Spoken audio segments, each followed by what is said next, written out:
পানী শুকোৱাৰ পিছতো কাজিৰঙা ৰাষ্ট্ৰীয় উদ্যানত এতিয়া হাহাকাৰ অৱস্থা। বানে উটুৱাই নিলে উদ্যানখনৰ দাঁতি কাষৰীয়া এটি পৰ্যটক কেম্প। অতি কষ্টৰে প্ৰাকৃতিক পৰিৱেশৰ মাজত স্থাপন কৰা ওৱান হৰ্ন ৰাইনো নামৰ কেম্পটো সম্পূৰ্ণৰূপে তছনছ কৰে বানে। বানে নিমিষতে উটুৱাই নিলে পৰ্যটন কেম্পটোৰ বহু সা সামগ্ৰী। পৰ্যটকক কৃষি পৰ্যটনৰ আভাস দিবৰ বাবে কৰা কৃষি কৰ্মৰো বিস্তৰ ক্ষতি সাধন কৰে বানে। আৰু এই সন্দৰ্ভত আমাক এক প্ৰতিবেদন আগবঢ়াব সাংবাদিক মনোজ প্ৰতিম শইকীয়াই।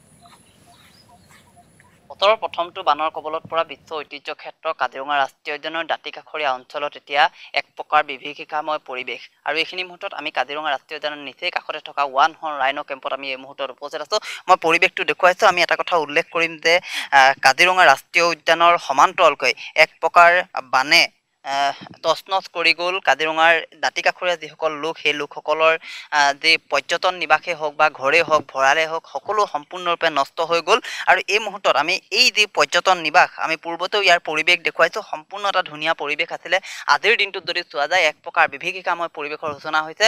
সম্পূৰ্ণৰূপে তছনছ কৰি গ'ল চলিত যি বানে। আৰু এই মুহূৰ্তত যদি চোৱা যায় সম্পূৰ্ণৰূপে এই যিখন পৰ্যটন অতিথিশালা, এই পৰ্যটন অতিথিশালাখনত এক নৈসৰ্গিক পৰিৱেশৰ মাজত পূৰ্বতে আমি দেখুৱাইছিলোঁ, কিন্তু আজিৰ দিনত যদি চোৱা যায় এক প্ৰকাৰ সম্পূৰ্ণৰূপে তছনছ হৈ যোৱাৰ পাছত এক প্ৰকাৰ হতাশ হৈ পৰিছে ইয়াৰ যিগৰাকী স্বত্বাধিকাৰ। আৰু এই মুহূৰ্তত আমি পৰিৱেশটো দেখুৱাইছোঁ।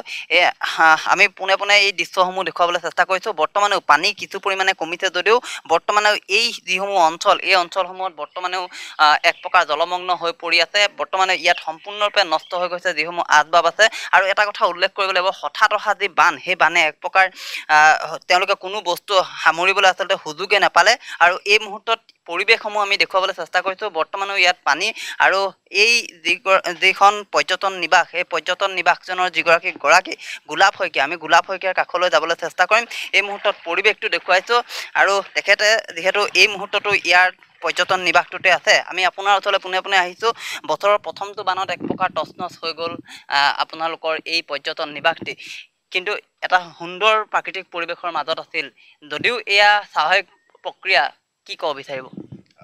হয়, 2019 চনৰ পৰাই আৰম্ভ কৰোঁতেই প্ৰথম বছৰে আমাৰ বানপানী আহিছে। আৰু ইয়াতে বানপানীৰ লগত বা প্ৰকৃতিৰ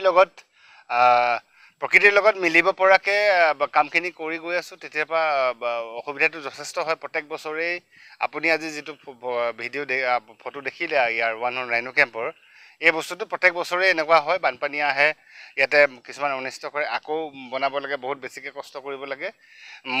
মই মানে এইটো কাৰণে কষ্ট কৰি আছোঁ ইয়াত, বা এইটো কাৰণে কামখিনি কৰি আছোঁ। এনেকৈও যে মানুহে মাটিখিনি চনত পেলাই থৈ বা বানপানী আহিব বুলি ভয়তে বা কাজিৰঙা ৰাষ্ট্ৰীয় উদ্যানৰ জীৱ জন্তুৰ ভয়তেই মানুহে ইনকম কৰি বা ভালকৈ মানুহ নাখাব নেকি, মানুহে যে ইয়াৰ পৰাও খাব পাৰে, সেই বস্তুটোকে মই মানে কৰিবলৈ বিচাৰি আছোঁ আৰু কৰি গৈ আছোঁ। এই যিটো পৰ্যটন নিবাস, আমি পূৰ্বতে ইয়াৰ নৈসৰ্গিক প্ৰাকৃতিক পৰিৱেশ দেখুৱাইছোঁ, এতিয়া বৰ্তমান সম্পূৰ্ণ নষ্ট হৈ পৰিছে। পুনৰ সেই প্ৰক্ৰিয়াটো আহিবলৈ যথেষ্ট কষ্টৰ প্ৰয়োজন হ'ব।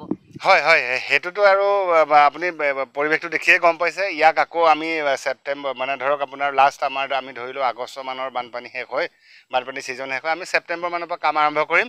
অক্টোবৰৰ প্ৰথমতে যদি পাৰোঁ মানে হোটেল কেম্প আৰম্ভ কৰোঁ, কেম্পিং। নহ'লে আমি একেবাৰে নৱেম্বৰ ফাৰ্ষ্টলৈ যাবগৈলগীয়া হয় যদি বেছিকৈ কাম হয়। কিন্তু মোৰ নিজৰ মানে আমাৰ দৃঢ় বিশ্বাস আছে যে যিয়েই পৰিৱেশ নহওক, প্ৰকৃতিৰ লগত মিলি পেলাই আকৌ তেনেকুৱা এটা ফলে জাতিষ্কাৰ আপুনি অক্টোবৰত আহক, আকৌ তেনেকুৱা এটা পৰিৱেশ মই কৰিম বুলি আমাৰ গোটেই। হয়, মনোজ প্ৰতিম শইকীয়া, আপোনাক এই সন্দৰ্ভত সামগ্ৰিক পৰিৱেশ দেখুওৱাৰ বাবে ধন্যবাদ জ্ঞাপন কৰিছোঁ।